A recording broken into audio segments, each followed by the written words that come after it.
Hey, everybody. Welcome to the 7th episode of the ACE Performance Training Podcast. Today, we have a very special guest, Professor Dartanian, who is one of the Dirty Dozen, first 12 Americans to get their black belt. Welcome. He owns an academy in North Hollywood, California, and we're so excited to have him here to chat with us today. Yeah. It's actually first 12 non-Brazilians. Okay. Anywhere, ever. Yeah. So that's that's why it's good to talk to you and get all the clarifications of the history. One of my students comes up to me one day and goes, "Are you one of the Dirty Dozen? I heard you were one of the Dirty Dozen." I didn't even know what that was.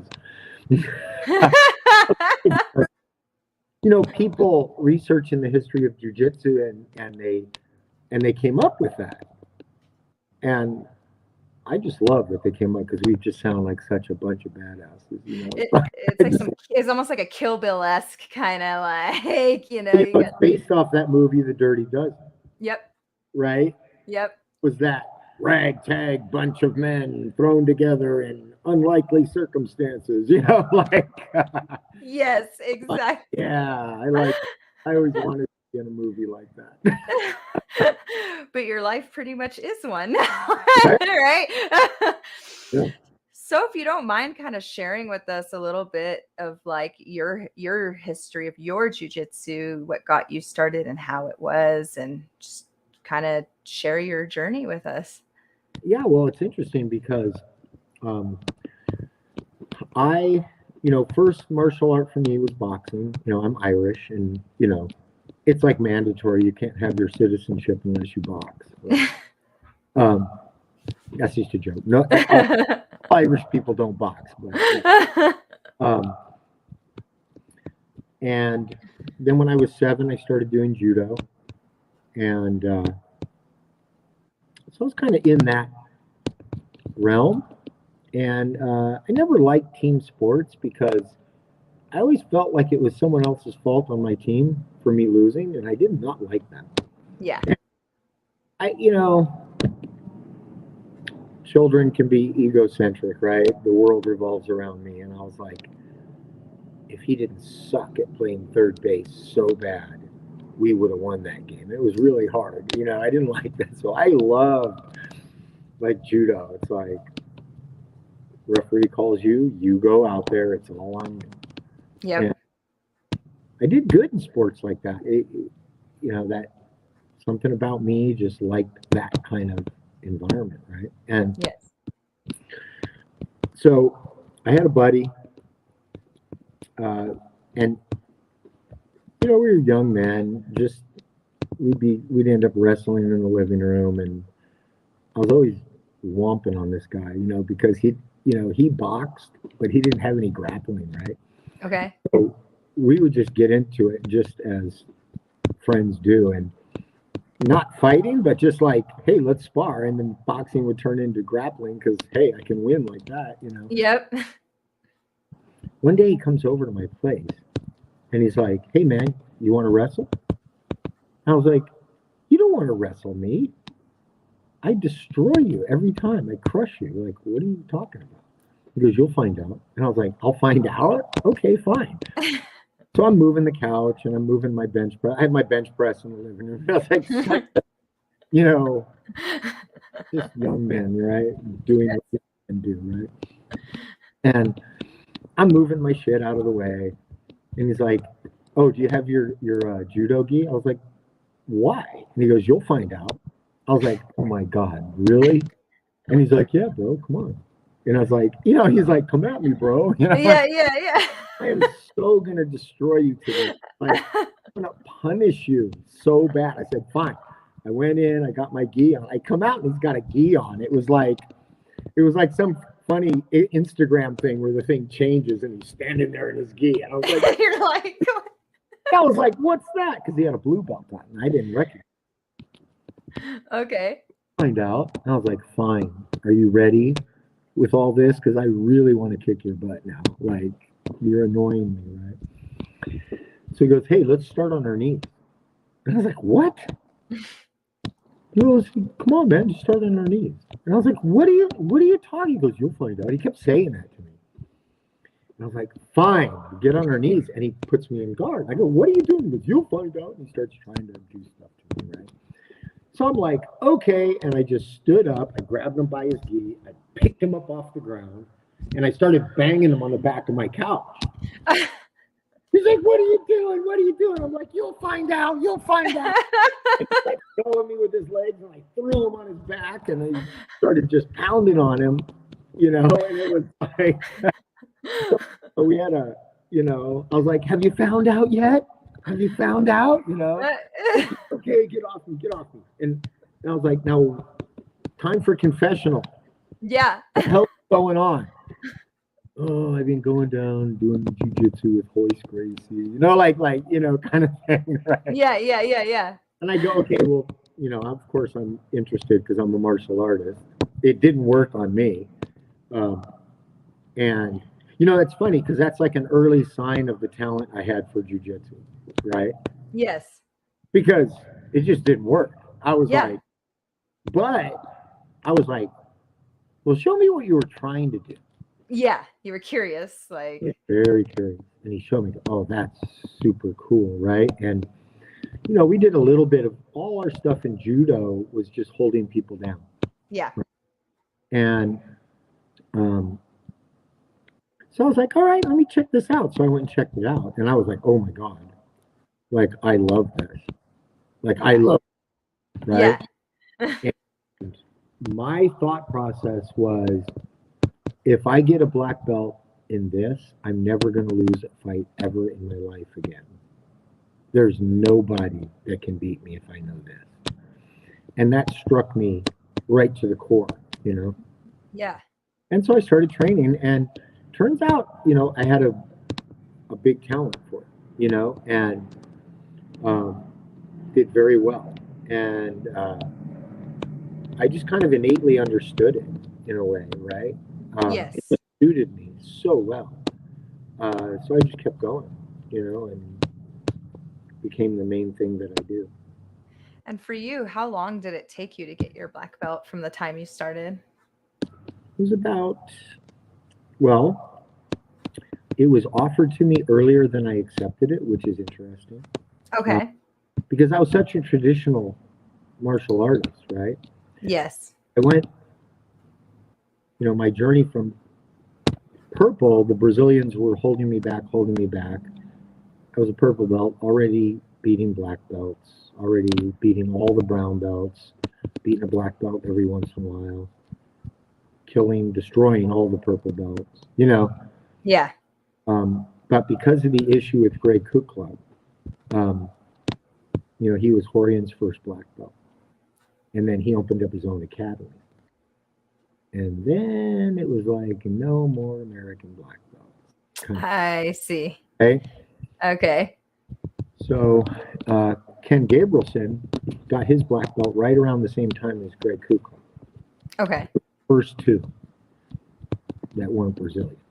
Okay. Right? And the word was out, like, you know, Ken got his because Hilson's son was friends with Ken, and Ken wasn't getting promoted either. But Hilson's son said, if you don't promote him, I'll open up my own academy and I'll promote him. So Hilson promoted him. Okay, that makes sense. Story I heard. Don't tell Hilson I said that. But, and so there was a lot of like, we don't want Americans to be black belts because there's power here. There's money and there's, you know. So I'm sitting there at purple belt, and I hear my instructor talk. So there's a guy in town from Brazil. He's a purple belt, and he's just running through everybody, killing everybody. And I hear my instructor say, if he was my student, he'd already be a brown belt. So I got up and I walked over to the guy and I asked him if he wanted to roll. And me and that guy, man, we went at it. And we went at it for a while. But I took him out right at the instructor's feet, like a cat bringing the little mouse. Yeah. You know? I mean, we fought off the mat we kept going back on the mat. Like I was not letting this guy go. It's like, you're never getting away from me. Yeah. I'm gonna get you, you know? Yeah. And I finally got him. And nothing happened. Like nothing. I was like, okay. So like a week later, I asked my teacher, I was like, so what do I need to do to move up? Right? Oh no, everything's fine. You're doing fine. You're great. And that's when I knew Yeah. this is never going to happen, you know? And that's when I went and talked to Ken Gabrielson because I had heard he was teaching in Orange County. Okay. And I was like, oh, it's an American black belt, you know? Yeah. And, you know, he had gotten his black belt back whenever, like earlier. You know, he was one of the first guys. And, you know, he was a garage guy. He was like original, like OG, right? Yeah. Yeah. I was post garage, you know? So to me, it was like, oh, you know, this guy's an OG black belt, right? Yeah. Yeah. And so I went and visited his school and I talked to him and I told him what's going on. And he goes, well, I've heard about you. He goes, the Brazilians are very worried about you. Like, I heard you're very, very good. And they're not that happy about the whole thing. I was like, yeah, that's kind of why I'm talking to you, you know? And he goes, well, look, you know, I don't want any trouble. You know, back then it was very, you know, he was like Rosa Parks. So I'm talking to Rosa Parks trying to, you know, get in the civil rights movement here. And Yeah. Yeah. he's Yeah. like, hey, Yeah. we gotta be careful how we do this, you know? Yeah. Yeah. Yeah. Exactly. Right. So he goes, okay. And I came before class and he goes, well, okay, look, why don't you jump on the mat and show me what you got? I'll just watch you train. So I went through all his guys. And I was just mowing through everybody because I was trying to impress him, you know. Yeah. And so he goes, okay. So he took me in the back and he goes, well, I don't think I can teach you. And I go, what? And I'm sitting there going, okay, now I've stepped in it, right? Like he's going to tell somebody and then I'm going to be out and blacklisted. Oh, man, that moment right there. You're like, yeah. It was like, by the way, I work for the FBI, you know, like. Yeah. Yeah. And I go, what's going on? And he goes, oh no, don't get the wrong idea. He said, I saw you doing stuff out there that I don't know how to do. Like, he goes, you were doing like amazing things. He goes, I can promote you. He goes, I just don't know if I'm going to be able to make you better than you are. And I said, look, I'm just looking for a fair shake, is what I'm looking for. I said to him, the Brazilians haven't taught me anyway. I taught by observing. I learned by observing and learning to understand Portuguese when they were telling other people how to try to beat me. You know what I mean? Yes. And Yes. they didn't understood that I understand what, you know, they didn't know I understood what they were saying because I speak French and it's similar. Okay, that makes sense. And I just kept my mouth shut. So they'd be coaching the Brazilian guy and I'd be listening, you know?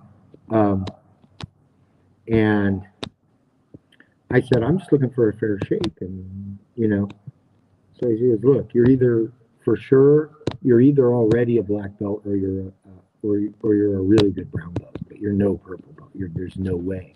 Yeah. And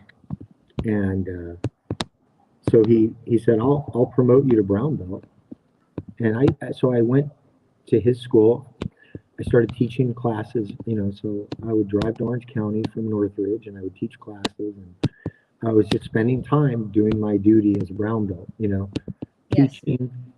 He and I would train before class, you know, he was a fire captain. I'd go over to the fire station and we'd throw down mats and we'd train for a couple hours every day together.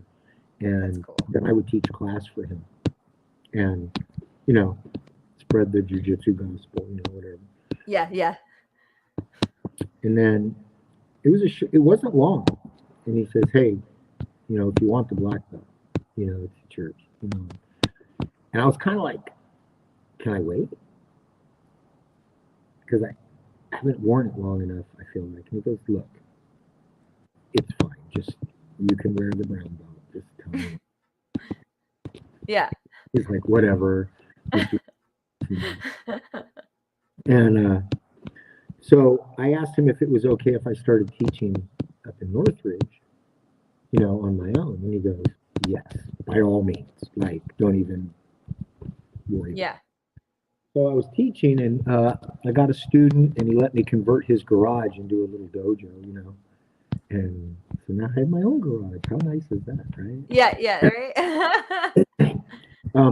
But a couple of people said, oh, you're not a black belt, you're a brown belt. Mm-hmm. So one day I called up Ken. I was like, hey, is that black belt still on offer? And he goes, yeah, if you drive down right now, I'll give you mine.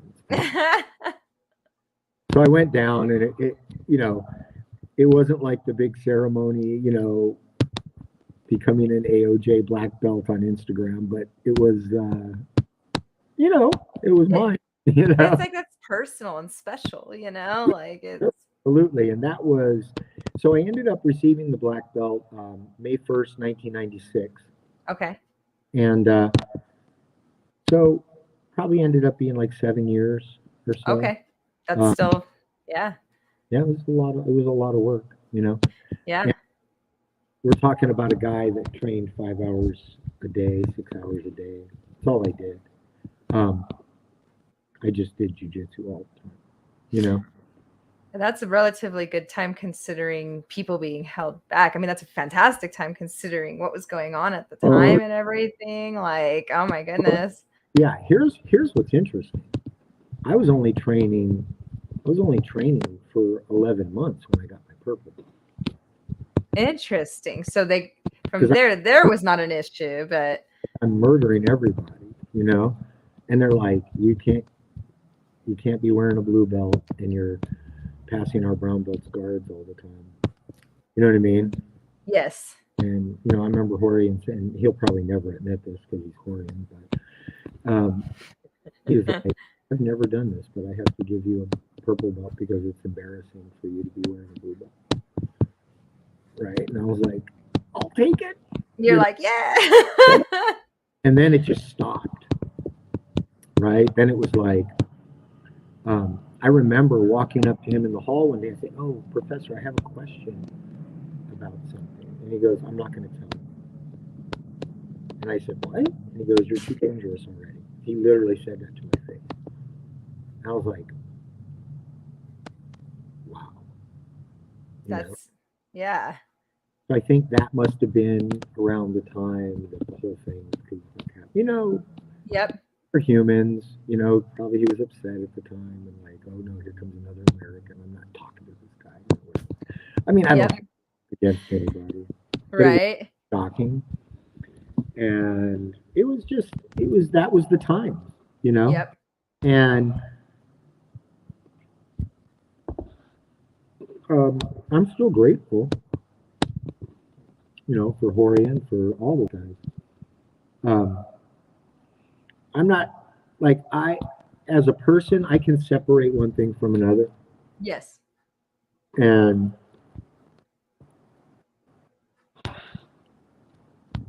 I used to be a dancer, and I was a scholarship dancer.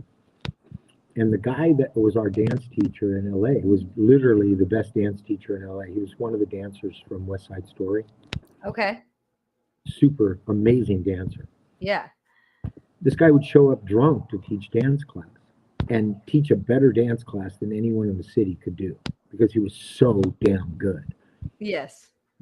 And I had learned early on because of that experience that you can separate one thing from another. Yep. Like, Absolutely. other days he'd be high on coke, teaching dance.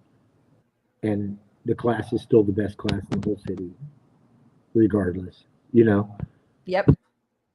And, so we, out of the desire to be in the presence of such a talented man, just dismissed the rest of it, Yeah. And it's kind of like that with jiu-jitsu, like, oh yeah, I didn't like the politics that the Brazilians had, and I still don't. But that doesn't mean I don't like the Brazilians. I like them. Exactly. Like, it's just the way it is. We're all human, right? Yep. Right. I'm not into the politics. Big deal. But And I am there's a into the jujitsu, and they're the ones that brought it to us. So absolutely. I'm like, all hail whoever brought that stuff. Right. And Yeah. for you, as you've watched jiu-jitsu change, I'm assuming a ton, right? From back when you first started to now, right? I mean, Yeah. it's Well, it's interesting for me.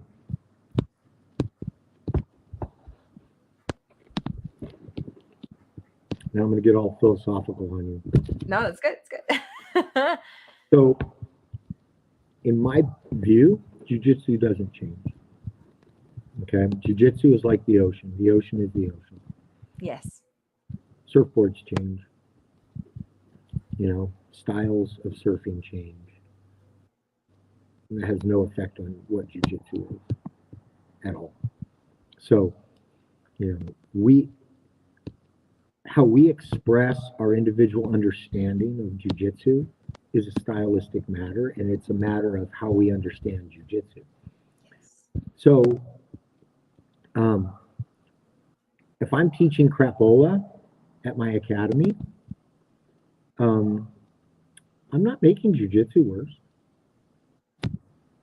Jujitsu is what it's always been.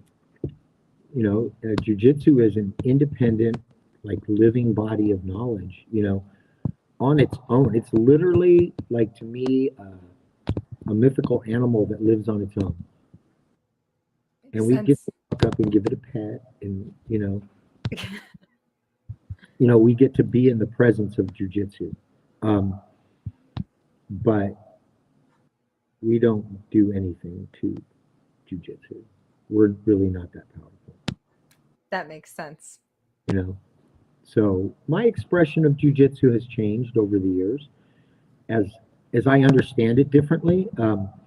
There's two or three things going on. Am I completely obsessed? So maybe I can't see the forest for the trees, or am I young and full of fire? So it's more about my fighting spirit and my war face than it is about technique? Or is it more about me trying to express knowledge without my war face? Is it about me being an older man now, trying to understand how I can use my knowledge to stop the guy who has his war face, right? Yes. So the expression of jujitsu for me changes from week to week depending on my mood and my inclinations. But it also changes as part of my life stages that I go through as an expression of what I've been able to learn by being on the shoreline looking at that ocean. Yes. Yes. That makes a ton of sense. Well, thank you. And that's what's beautiful about jujitsu. That's why I think I love jujitsu so much, is the fact that it is each person expresses it in a different way, and you kind of can see their personality in the way that they do their jujitsu, right? And you could feel what your partner is going through sometimes, by how they're rolling, Yeah. and just what kind of people they are. Even, you got that kind of funky guy doing the funky stuff. You have that type A person doing the very robotic mechanical, you know what I mean? And it's that's why I love it. I think it's a beautiful thing. Yeah, you got guys that this is my system,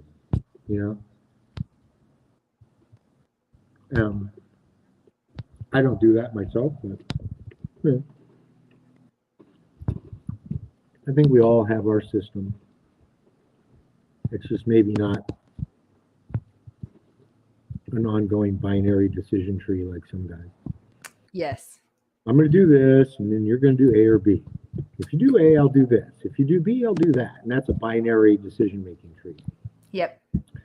And I'm not, I was a competitive chess player, and I'd go in a tournament, and I would do a move that my coach knew that I knew was wrong. Like wrong by law. Like this has been proven wrong. And he came up to me after the tournament. He goes, okay, I know that you knew knight G3 was wrong. Why did you do it? And I looked at him and I said, because I want to know why it's wrong. He goes, but you know, we studied this. And I said, yes, but I haven't experienced it. I want to do it, and I want to fight for my life so I know why it's wrong. I don't just want to accept that it's wrong and never do it. And he looked at me and he smiled and he's like, you are so strange. Hey, but that's a philosopher mindset. My grandfather was a philosopher growing up, so I was kind of raised with those mentalities and ways of thinking. And yeah, so I think that that's normally just kind of a certain train of thought that certain people have. You know what I mean? Yeah, like I really want to know. I want to know what's going on, The why, the why. Oh, yeah, totally. Yep. Totally that way. And that would explain why you were probably very good at jiu-jitsu in the beginning, because that's how your brain works. And you just wanted to understand it, from a different. And the feel. I felt jiu-jitsu. Yes. Like, I could see other people. I remember a black belt walked up to me one day in class. I was a white belt. And he goes, you learn by watching. And I go, yeah. I said, when I watch, I can feel it happening. Yes. In my body. And he goes, you're lucky. You're lucky. Definitely. It's having like that photographic memory, and that photographic style of learning is definitely a huge advantage in jiu-jitsu. Well, I could feel the moves. It was more kinesthetic. Yep. It's like a combo. I would see someone do something, and I would feel my body doing it. Probably without them even explaining. You just understood. Right. Yep. So it was like this weird kinesthetic sense of what that would feel like if I was doing it. So would you say that, it's funny that you said you were a competitive chess player. So would you say that the way someone's mind works would definitely give someone an advantage or disadvantage in learning jiu-jitsu? Because jiu-jitsu is kind of like a game of chess with the body, right? Do you have any thoughts on that? Well, let me ask you this. What's the difference between the way you fight and the way I fight? I don't know, because we haven't. What you think is important. That's the only difference. That's true. You think it's important to grab the collar like this. I think it's important to grab it 1 inch higher or 1 inch lower. So you think it's important to put your foot here. I think it's important to put it 3 inches left of here in the same exact situation with the same person. That's the only difference. Yep.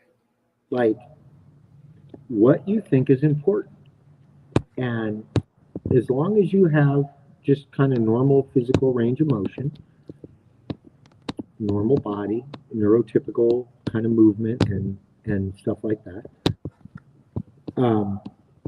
that's the only difference between two guys' games. Yeah.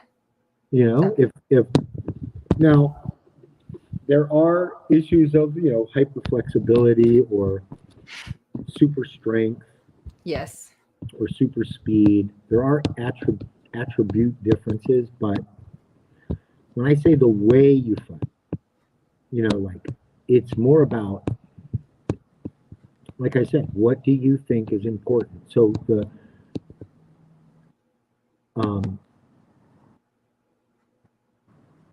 take a guy like Michael Misamichi. Yes. Okay? I'm as flexible as he is. Why don't I fight just like him? You know? True. Because he has a point of view about what's important that's different than my point of view.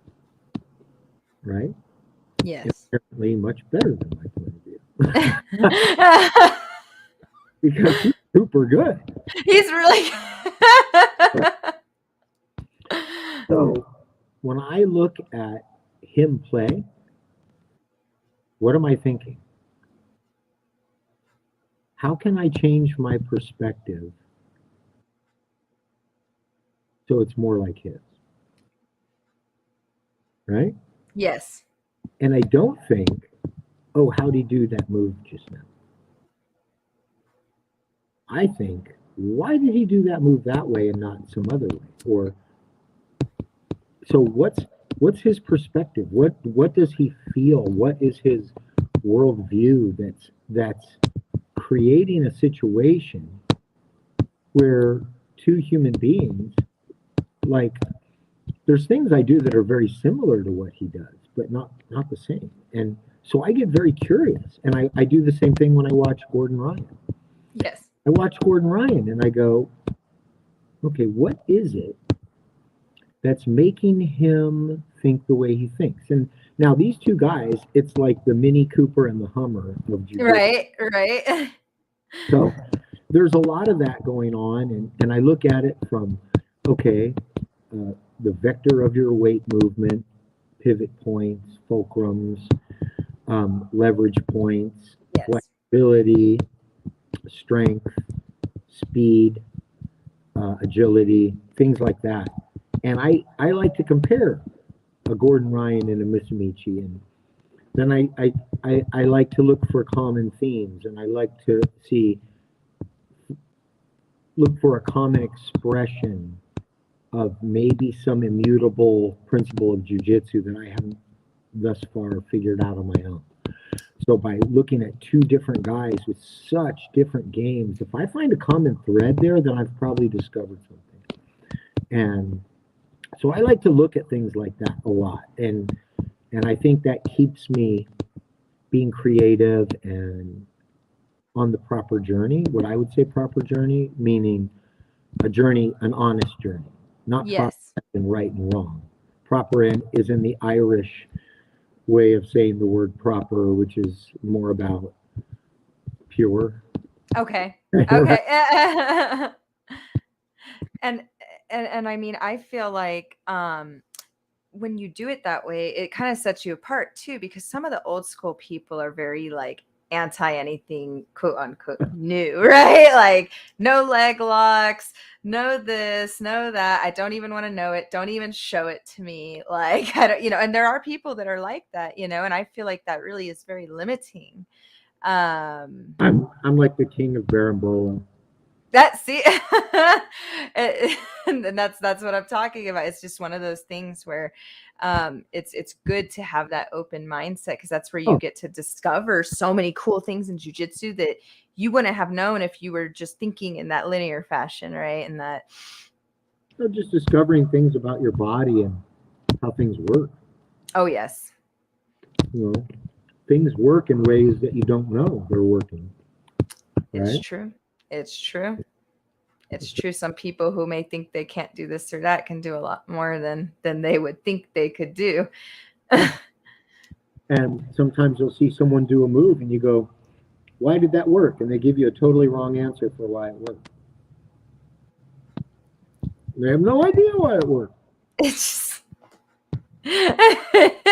and knowing the why is definitely one of those things where I do spend a lot of time. I find myself watching, like the trials going on right now. It's crazy. It seems like everybody's going for legs, buggy chokes. There seems to be kind of a theme.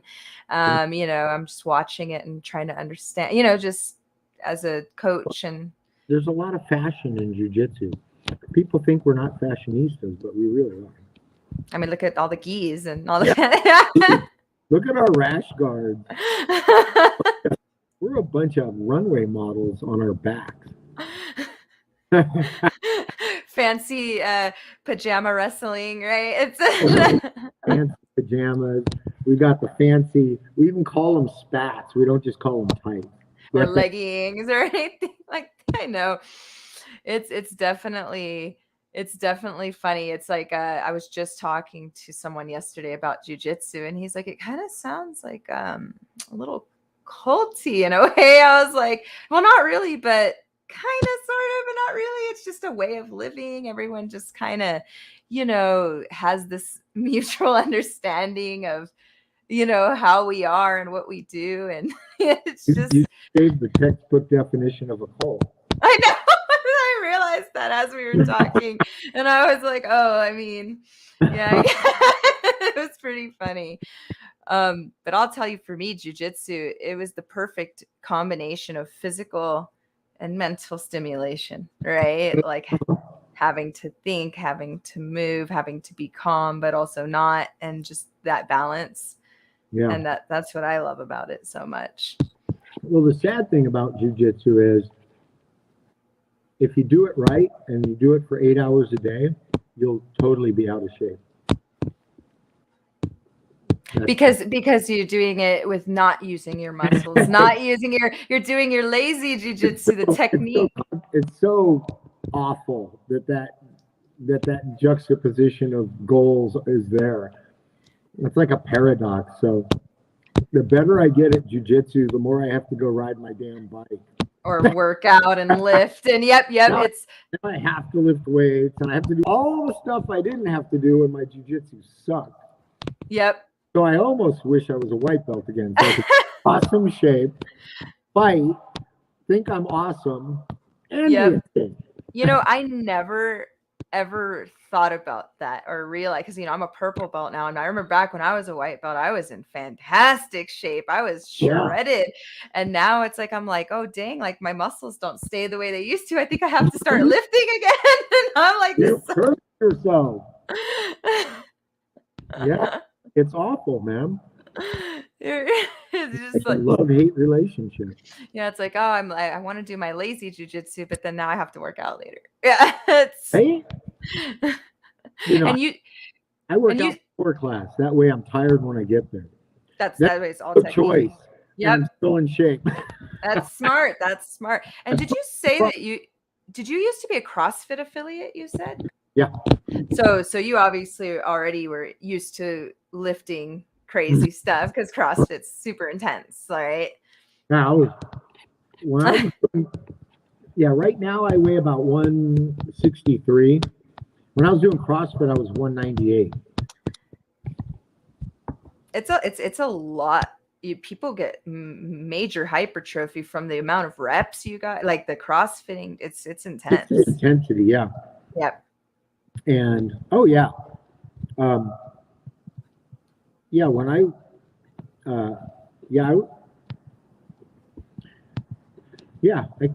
was competing at 195, 194, 195 and under, like medium heavy. Yeah. Oh, I'm back at my college wrestling weight. When I wrestled in college, I wrestled at 165. Okay. And that's about where I sit right now. I'm in the process of going down to 154, which I could have gone either way in college, 157 or 165. Yeah. So I can fluctuate there. Okay. In CrossFit, I was like $198, and like, yeah, I was benching like 275 for sets of 10. It was ridiculous. Yeah. Okay, I feel strong. And that was fun, but you lose a lot of agility. And there's fun things about every weight, I think. Yep. You just got to enjoy where you're at. Find the sweet spot for where you're at. And that goes belt wise, and it goes weight wise and fitness wise. Yep. Absolutely. And you're happy. Yep.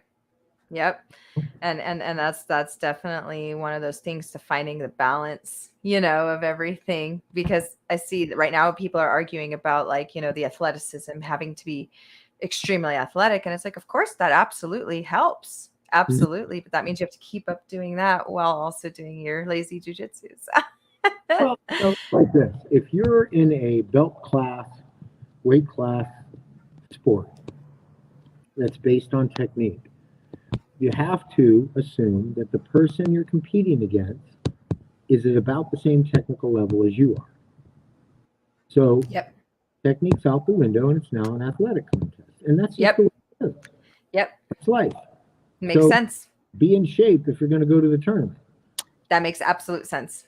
Yeah, and the tournament is not, it is about technique, but on the way up the ranks, it's not really about technique. It's about being brave enough to show up, being hardcore enough to prepare, and being feisty enough not to give up during the contest. It's more of a spirit. Yes. So it's much more of a spiritual thing for you at purple belt than it is a technical thing.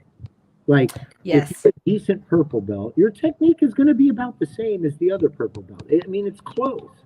Yes.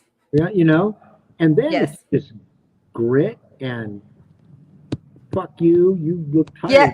I'm going to turn it up right now. Yeah. It's really about that. And for me, that makes it even more human. Yes. Because the formality of competition allows us to let the beast out of the cage, and everyone still knows that the world is a safe place. Yes. Okay. So if I go to competition and I agree to the rules and I don't break the rules, I can try to kill the person that I'm fighting as long as I don't break the rules. I can literally be like, I don't want to tap you out. I want to break your arm. Yeah. The way to stop me is to tap. Yep. That's okay. Yes. So we get to access our full humanity and full combat mode without breaking the rules of society. And so for me, competition is the ultimate expression of cooperation. Now, people might not look at it that way, but if I open that door and I let the beast out and he still doesn't break the rules, that's the maximum cooperation that is possible, because that beast wants to go on a rage. Yeah. And I've got killing intent, Yes. Yet I still stop, after I run the guy into the judge's table. Yep. Once we get to the table, I have to stop. Tournaments are no joke. I'll tell you that. I felt it whenever I competed. It's like, yeah, no, we're here to it's on. It's on. That's it. There's no. So it enables you to access your humanity and in a full sense. Yes. And be fully alive. This is hunter time. I'm a hunter. My eyes forward, and I finally get to hunt today. Yes. And so that feeling of the maximum athletic effort, the maximum endurance, the maximum of everything is us getting in touch with those parts of ourselves that we're not allowed to touch in everyday normal life. We're not allowed to. It's literally unacceptable. And that causes, in my opinion, problems in the general grand scheme of things, right? Which is why sport is so necessary. Yes. It's sport is necessary, and competitive headbanging sport is necessary. I'm not talking about badminton. Yeah. Yeah. Unless you're allowed to hit each other with the thing. But wrestling, grappling, jiu-jitsu, all those kinds of striking and. That's necessary for us to be fully human, I think, and acknowledge who we are, and then how much more of an achievement knowing who we are is it to be good citizens and guardians of society. Yes. And then it's even more honorable. because I know what I can do. Yes. Know that I'm not being that because I'm a good citizen. And that brings you even more a sense of honor to yourself rather than I was brainwashed since I was 5 to be so mamsy-pamsy, good boy. And that's why I'm a good boy. That's not that big of an accomplishment. Mm-mm. It's an accomplishment, or a good girl in your case, right? It's a compliment to yourself to be like, I could go buck wild right now, but because I'm a good citizen, I don't. Exactly. It's true. It means you have principles. And I feel like the more you learn how to do these things, the more you understand that and are able to control that, right? Right. It gives you power. Mm-hmm. It's acknowledging who you are. You're telling the truth. Yep. You know, Exactly. You can't sit there and pretend that you're not a hunter. You're just lying to yourself. Exactly. Right. Exactly. Exactly. And that's the thing that's I feel like more people need to, especially with everything going on. It's like more people need to get on the mats and train or do something to get to that part and release that. Get competitive and stop driving like that. Eating with their cars. Oh yeah. Oh yeah. Stop driving like that and get a sport. It's so true. Like I found personally before jujitsu, I was that person that would get annoyed when someone cut me off or them off just because you're competitive. Yeah, or just, I'd be like, we're competitive we're human beings. We're competitive. Yeah. And so it's going to come out. Go get a sport for God's own sake.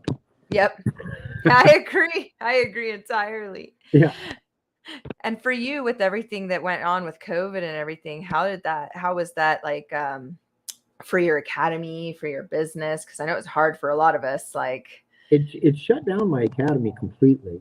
But I was very happy during the pandemic. Traffic was awesome. I know, right? And everything was so simple. What it made me realize is that maybe I need to live in a smaller town, because I was just happy. There wasn't as much going on. Yep. I know what you mean. I mean, I'm up here in Big Bear. Yeah. So we've kind of felt it didn't really affect us the way it did for everyone down there. All is well in the Shire. Yeah, pretty much. I mean, like you could tell when someone wasn't from here because they were the only ones like, wearing masks and stuff, like it was definitely different. And me being born and raised in LA, I'll tell you, I've definitely found a lot of peace living. Yeah. And yeah. And yeah, LA is a big, huge city full of maladapted people. And you run into them every day, everywhere you go. And it can be very stressful if you're not aware enough of what you're experiencing to disassociate yourself from the maladaptation. You become maladapted, right? Yep. And it's very difficult to be insightful enough on a daily basis when you've got schedules and kids and business and school and all these things. It's difficult to be mindful on a moment-to-moment basis where you don't slowly become maladapted by living in the city. Yeah. And that's, for me, the personal goal is, like I do a meditation. One meditation that I do is I will walk a path that I walk every day, and I'll try to notice something new on that same path that I didn't notice yesterday. And like, it's amazing how many things there are that you didn't notice yesterday. Yep. And then tomorrow there's going to be some more. And it's just walking to the corner to 7-Eleven, for God's sake. There's only a finite number of things. But when you really try, you find something new every time. It's weird. Yep. And it makes you more aware of what you're not aware of. That's absolutely true. Right? And being in that momentary, like, let me not walk like a robot to 7-Eleven. let me walk to 7-Eleven like a 4-year-old who thinks every damn thing is so cool, right? Yes. Uh, Yes. so I try to do stuff like that, living in the city. Try to not just become a cog, Yes. right? Which is so Yes. easy to do. Definitely. And I would say for me, like moving up into the mountains was Mm. I felt for me personally it would be easier for me to not have to think about it all the time, you know what I mean? And just living a simpler life, you slow down and you just kind of start to appreciate the little day-to-day things a little more. That's right. You know, it's Yeah. less stressful for sure.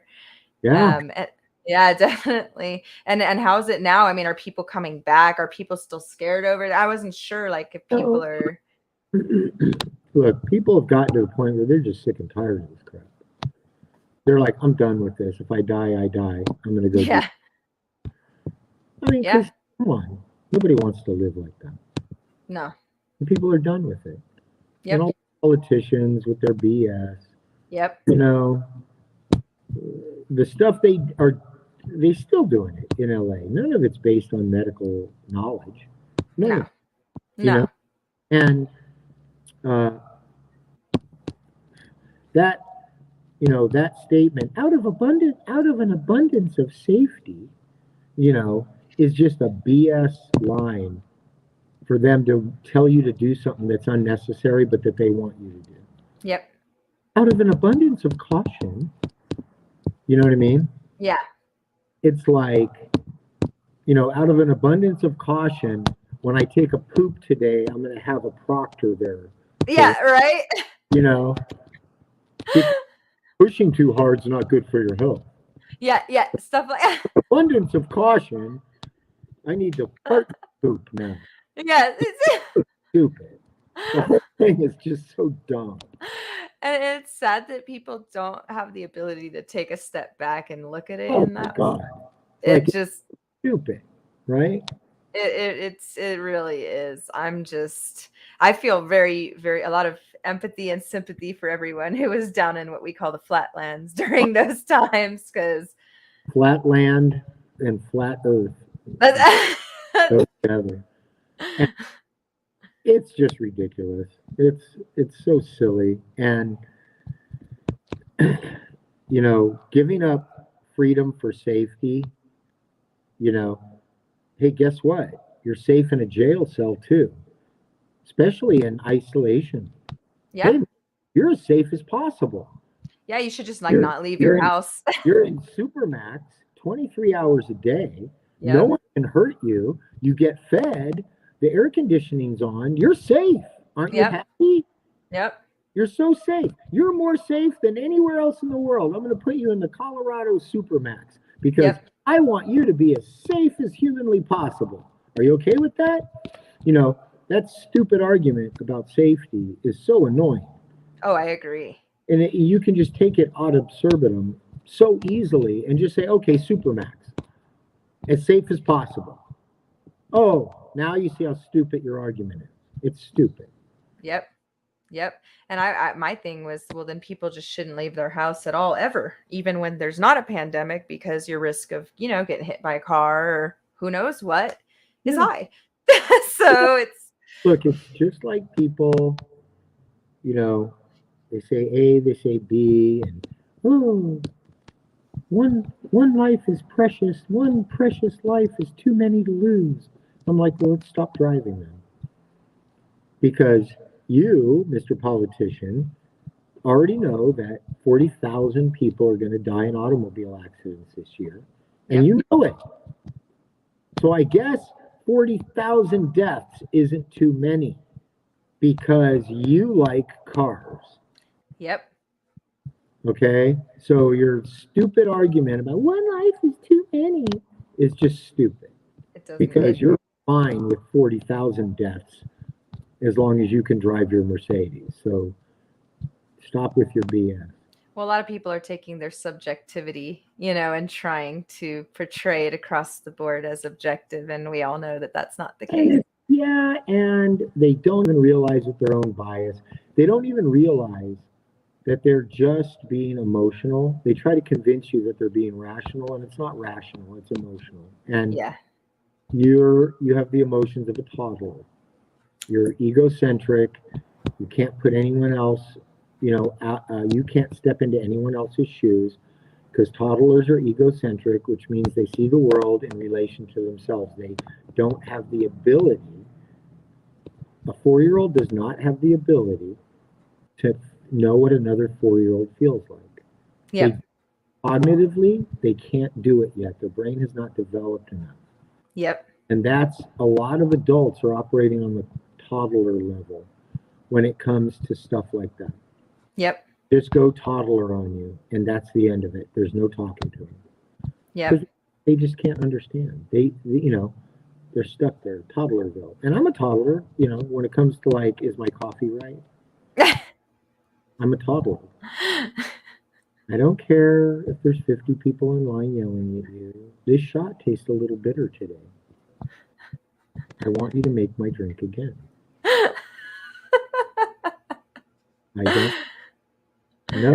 I know there's 50 people yelling at you, but I don't understand that because I'm a toddler. Yep. That's me. Like when I'm at Pete's Coffee. Yep. I have my own toddler moments too. And it doesn't stop me from pointing out other people. Yep. Yep. Hey, exactly right. We're all human, right? Pointing out other people's toddler traits doesn't stop me from admitting that I have them myself. Exactly. We all do. My toddler traits show up in a different area. Yes. But they're still there. Yep. I'm the same way. We all have it, right? That's so funny. And so like for you nowadays with everything, with your academy and everything, and you're what, a 6th degree black belt now? Mm-hmm. What have you found that your current, do you have like goals for your jiu-jitsu, or you just kind of just taking it along and just helping other people grow? And what's your current kind of... My biggest goal for jiu-jitsu now, I'll be 60 this month, and my biggest goal in jiu-jitsu now is to be able to fight with the guy who's a black belt and 25 years old and be able to stay with him because my knowledge has grown so much that the amount of endurance and power and whatever I have physically combined with my knowledge is enough. And that's my main goal. That's awesome. And that's even my goal competition-wise. Yeah. Like I want to go and compete in the adult division and just see what I don't know. Well, because they allow like more in that division too, if I remember correctly. More being what? Like more like different types of like leg locks and stuff you're allowed to do in the adult versus like the masters and stuff. I came up doing leg locks and exactly. So it's more fun. Well, it's more fun. Reaping was normal when I learned. Yeah. That was normal. Like that's never been new to me. I feel like that's something I'm gonna have a hard time with, is like if they move your leg across and then you're like, oh no. That's tapping is like the brakes on your car. Just tap. Yeah. I ask my students, hey, did you drive here today? And they're like, yeah, I did. Did you stop at any red lights? And they're like, well, yeah. Well, how'd you stop your car? Well, the brakes. I used the brakes. God, you're such a wimp. I'm like, you are such a wimp. Why didn't you just wiggle your way through the intersection when all those cars were? Like, why'd you stop? Why'd you use your brakes, man? What kind of a sissy are you? And they're looking at me like, why are you saying this to me? And then I go, tapping is your brakes. Yes, you need to. And they're like, oh. I was like, stop it. Yes. Use your brakes. So true. You did it on the way over here. You're not proving anything right now. It's so true. You're already a wimp. You stopped at a red light. You're a wimp. Just admit you're a wimp. and train like a wimp. Angry. Right. It's okay if you train like an angry wimp. That's fine. Fight hard. We always say tap or snap, Tap. How about tap? Tapping is admitting that you made a mistake. How about that? And that's a mature thing to be able to do, right? Yeah, it's like, come on, So it's like, for me, I tell my students all the time, I want to tap, but I have standards. So if you're not doing it right, I'm not going to tap. Yeah, absolutely. But I want you to catch me because Yeah. you took me to a place I wasn't prepared for, and I either need to revisit my skills there, or I need to learn something. Right? And but I'm not just going to tap to say I tapped, right? You actually have to get me to that spot.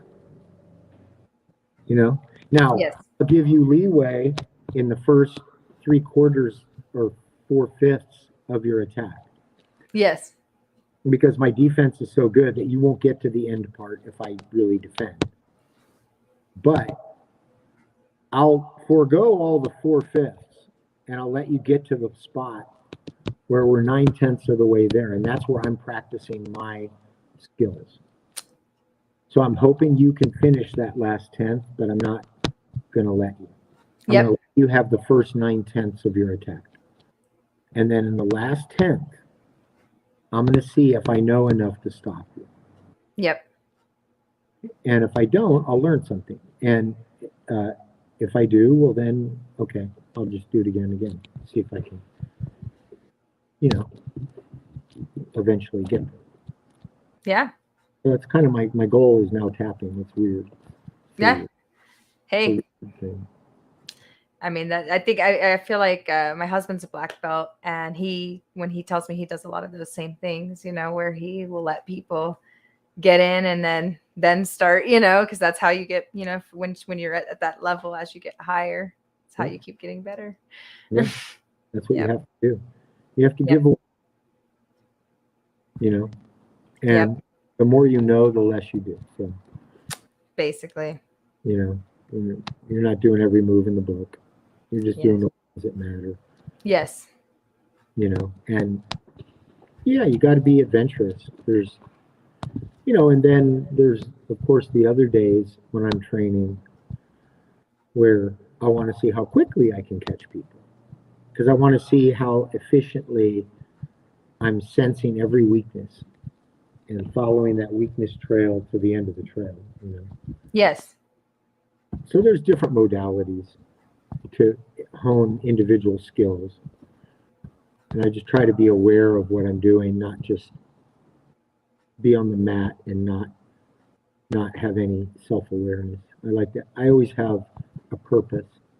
Yes. When I'm training. I have training goals. Yes. And I feel like that's important. Well, I do that with my students. Yeah. I'll get someone who's a white belt and I'll say, look, in this match, you have to make this happen. And I don't care if you win or lose doing it. I want to see that. I don't care what it takes. Like if it's a single leg, I don't care if they've got the choke on, you put that single leg and you take them down. And then you tap, and that's fine. We'll go home. Yeah. But you need to make the single leg happen, and that's all I care about. I don't want to hear anything else. I want that single leg to happen. Yeah. And then they'll get there, and then I'll say, okay, now we know you can do a single leg. So after you do that, I want you to make this happen. And by the time they can do 3 things for me, they're usually winning. Yep. And it's like you're teaching them to force their game rather than be reactionary players, which is so good for competitors. That's right. I'm teaching them to get tasks done. Yep. Through duress and just get through the flak, get it done. And start with one thing. Then for some people, it's I want you to pull closed guard. For other people, I want you to pull De La Hiva and at least make their hands touch the mat once. Yes. Like it depends on their game. Yeah. Yeah. Each right? one's going to have a different goal for each student, right? And after you make their hands hit the mat once, I'm going to go get nachos because I don't need to watch anymore. We did what we came here to do, Yep. you know? Yes. So focuses them. It gives them a purpose for why they're out there. Yes. You know, it's like, think about this. I'm here to win. What a terrible goal. To me, that's a terrible goal. It's like, well, how are you going to win though? Like, Well, it's just a terrible goal. Like, yeah. okay, I go out there and I go, I'm here to win. And then Rafa Mendez comes up on the line across from me in my first match. Okay, there goes all my goals. And match hasn't even started. Yep. It's not a good goal. Yep. My goal, I'm here for a fight. Now they put Rafa Mendez up there, and I'm like, I couldn't. Ooh. I hoped for it. And now it's like, let's go. I'm fucking ready for this. Yep. Yep. That's exactly why I came here. I'm going to fight like two squirrels fighting over a peanut right now. Yeah. Yeah. You know what I mean? Yes. With the proper goal, no one can take your goal from you. You know? And, So and true. you're fighting for a reason. You're like, I know why I'm fighting. You know what I mean? Yes. So that whole I'm here to win is not a good goal. Yep. You know, my goal, I'm here for a fight. I Yep. generally, that's my general tournament goal. Yeah. Go test my skills against someone I don't know who doesn't know my game maybe and see what happens. I don't even care about testing. I'm here for a fight. I just want to Yep. fight. I mean, I keep it so simple. Yeah. Like, I just want to get in a fight and not go to jail. Like, I'm just here to fight. I don't care. Yeah. Win, lose, whatever. I want it to be on. When that guy says go, I want to jump out of the airplane. You know? Yes. Yes. It's like, I want that, not, you know, I don't want a tethered line to the back of the airplane that's going to open my chute for me. I know what you mean. And so it's like, with that goal, I'm free. You know? Yes. Yes. But that's a higher goal, you know? Yes. But for beginners, simple goals, you know? Yes. And I think, you know, having the appropriate point of view about what your reason for being there makes you a good fighter or a bad fighter. Yes. Right? Yes. And it's That's like, true. you know, I tell people, it's like, think of someone you wouldn't want to fight in a competition, right? Just think of some girl that you're, you know, like I like Mackenzie Dern or something. Oh, trust me, I have one. I know. I have a couple. I'm like, oh, I might end up on her in open class. Right? And it's like,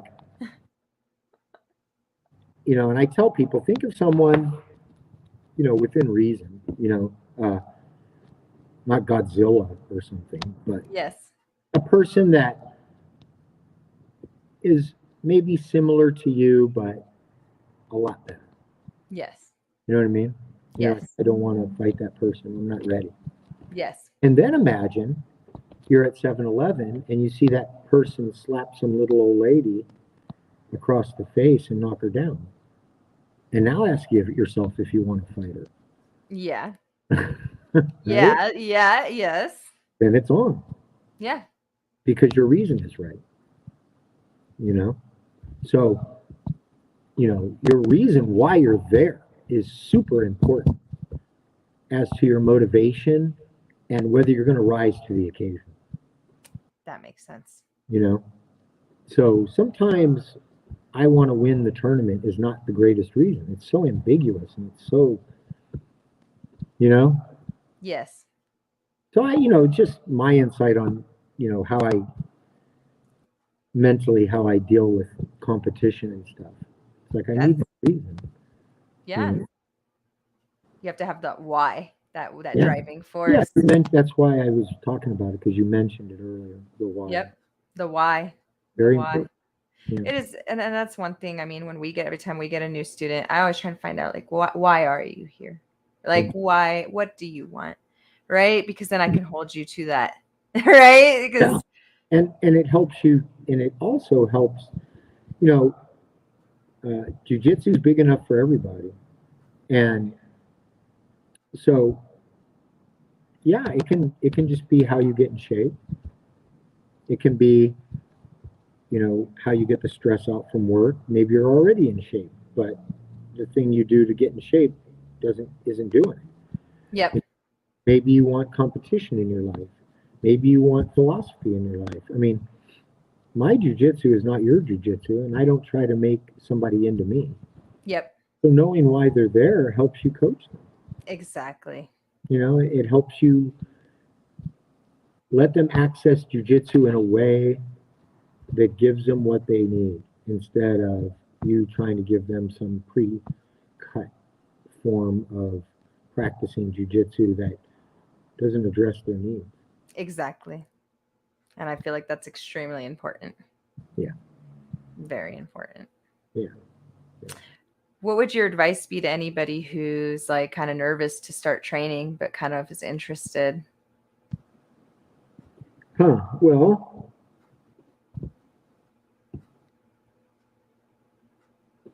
I ask people this. They're like, "Oh, I'm nervous about doing martial arts," and I'm like, "Are you nervous about flying an airplane?" They're like, "No, why?" I said, "It's because you're not interested in it." So your nervousness is an indicator that it's something important to you, Yep. or you wouldn't be nervous. Are True. you nervous about being a circus clown for a living? No. Yeah. No, actually, when I think of that, I don't feel any nervousness at all. Yeah. Well, then it's not important to you. So your nervousness is an indication that something is important. And it's important enough to you that you're maybe afraid you won't match up to it, that you won't be equal to the importance that you place on it. That So makes sense. you have to think about that and try to blend the importance that you place on that thing with yourself mentally. Like, it's probably important because you think it's going to turn you into something that you feel is a better version of yourself. Yep. And if that's true, if that question is true, then,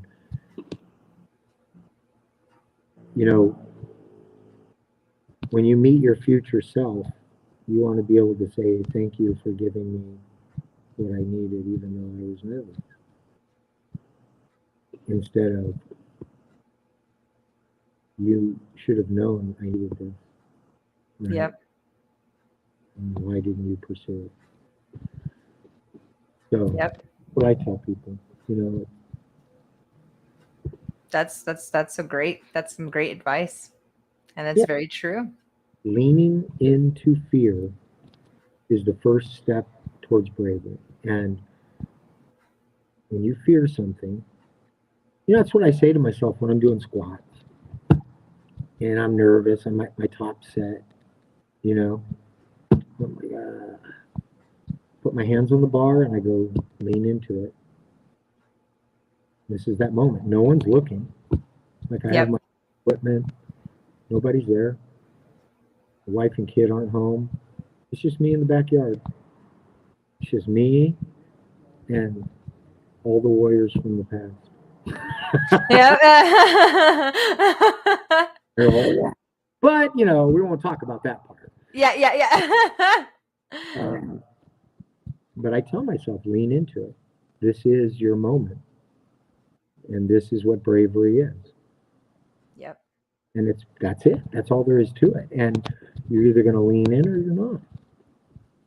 And, can't make somebody lean into it. They have to want to. That's very true. That's very true. Yeah. I'll tell you, I know I sure as heck do not regret leaning into mine, Yeah. And most people don't. Yep. Most people don't. Yep. Right? It's just kind of like the lobster parable, like how lobsters have to be very uncomfortable before they shed their shell and grow because they're so tight and compressed.